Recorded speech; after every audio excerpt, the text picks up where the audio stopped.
एमानंको ना शुणिले छानिया हुए शत्रु आगकू नमाड़ी पछकू फेरिबाकू बाध्य होइथाय प्रतिपक्ष। जल स्थल आकाश जेउठी भी लुचिले एमाने खोजी खोजी करंती आक्रमण। एमिति की पूरा निपात न करिबा पर्यंत एमाने करिथांती संघर्ष।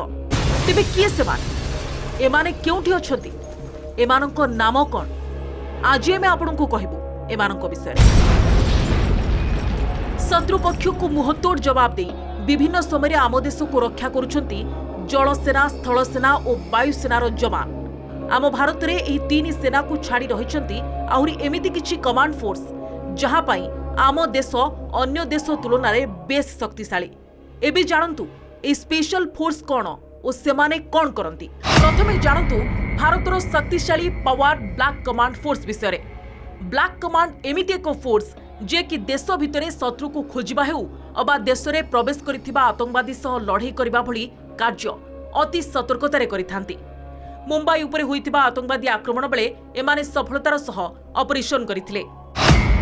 ब्लैक कमांड फोर्स पर जानतु मर्गोश मराइन कमांड फोर्स विषय।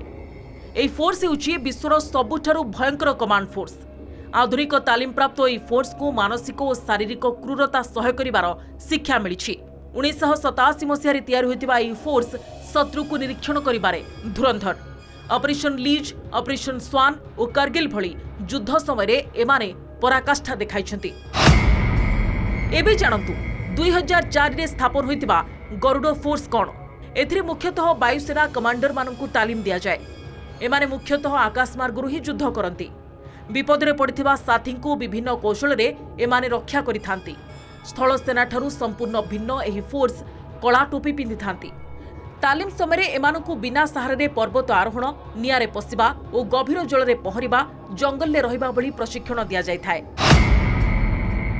शक्तिशाली सेना और जवान मानकु नै गठित होइछि पारा कमांड फोर्स। शत्रु को सामना करिबा, शत्रु को खोजी बाहर करिबा, स्वतंत्र ऑपरेशन और अंतरिक्ष सुरक्षा भली गुरुत्वपूर्ण दायित्व एमानकु दिया जाय थाए। तालीम समय एमानकु 35 किलो ओजन जिनिस बोही 20 किलोमीटर बाट दौड़िबा पई कहा जाय थाए।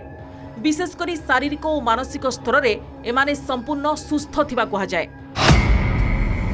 शेषरे जानिबा सीआरपीएफ रो स्वतंत्र फोर्स कोब्रा कमांड विषय। विशेषकर भिड़ भितरे और घंच जंगल रे एमाने लड़ाई करिबा पई धुरंधर।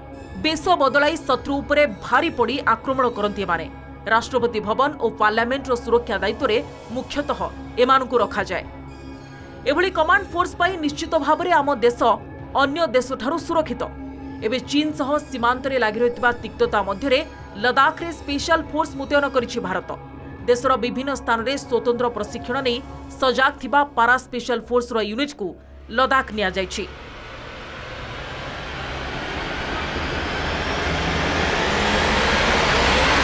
Bureau report OTV.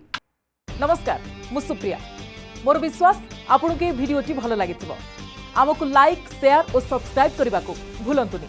Latest update पाई देखुथांतु ओटीवी।